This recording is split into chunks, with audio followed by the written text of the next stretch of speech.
دن اللہ نے کام کے لیے بنایا ہے، اور خاص طور پر جب سورج نکل آتا ہے اور اس کی ریز اٹھتی ہیں تو انسان اس وقت جب سونے کی کوشش کرتا ہے تو فطرت کے خلاف لڑ رہا ہوتا ہے۔ جب وہ فطرت کے خلاف جاتا ہے تو اس کا نتیجہ اس کے دل، دماغ، صحت، ہر چیز کے اوپر پڑتا ہے، اس کے رنگ، اس کی شکل، اس کی پوری ایکٹیویٹی پر۔ صبح کے وقت میں خاص طور پر اللہ تعالیٰ نے برکت ڈالی۔ نبی صلی اللہ علیہ وسلم نے ان لوگوں کے لیے دعا کی ہے کہ جو صبح کے وقت جاگیں۔ آپ صلی اللہ علیہ وسلم نے فرمایا اللہم بارک لامتی فی بکورہا، اے اللہ میری امت کی صبح میں برکت ڈال دے۔ نبی صلی اللہ علیہ وسلم کبھی کبھی دن کو استراحت کرتے، جس کے بارے میں قیلولہ کا لفظ آتا ہے، ومن آیاتہ منامکم باللیل والنہار، اور اس کی نشانیوں میں سے تمہارا سونا رات اور دن کے وقت۔ رات کا سونا تو سونا ہے اور دن کا سونا قیلولہ ہے،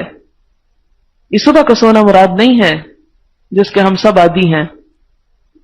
حضرت عبداللہ بن عباس نے دن کے سونے خصوصاً چاشت کے وقت سونے کو ناپسند کیا،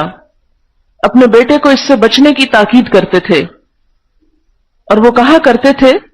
کہ دوپہر کے سوا دن کے کسی حصے میں نہیں سونا چاہیے، مگر قیلولہ دوپہر کا کھانا کھا کر سونے کا نام نہیں ہے، قیلولہ دوپہر کے مجرد آرام کا نام ہے۔ اور آپ صلی اللہ علیہ وسلم کا قیلولہ کئی گھنٹوں پر مشتمل نہیں ہوتا تھا، چند منٹوں پر مشتمل ہوتا تھا، کیونکہ عموماً قیلولہ جب کیا جاتا ہے تو پھر عصر کی نماز کو بھی تاخیر کر دی جاتی ہے اور اگلا کام متاثر ہو جاتا ہے، تو یہ چیز ناپسندیدہ ہے۔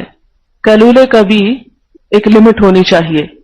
اور اگر کچھ نہیں تو خاموشی سے اگر 15-20 منٹ بھی انسان لیٹ جائے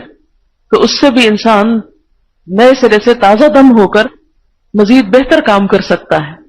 لیکن یہ خاص طور پر ہمارے گرم ممالک کی ضرورت ہے کہ دوپہر کی گرمی سے بچنے کے لیے انسان اپنے گھونسلے میں دبک جائے اور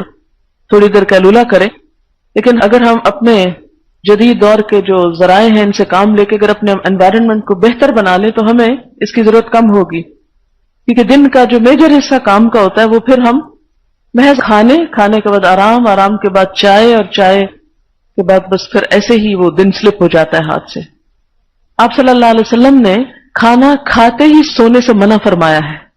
یعنی فوراً کھانا کھا کے لیٹنے سے منع فرمایا ہے، فرمایا کہ یہ دل میں قساوت اور سختی پیدا کرتا ہے،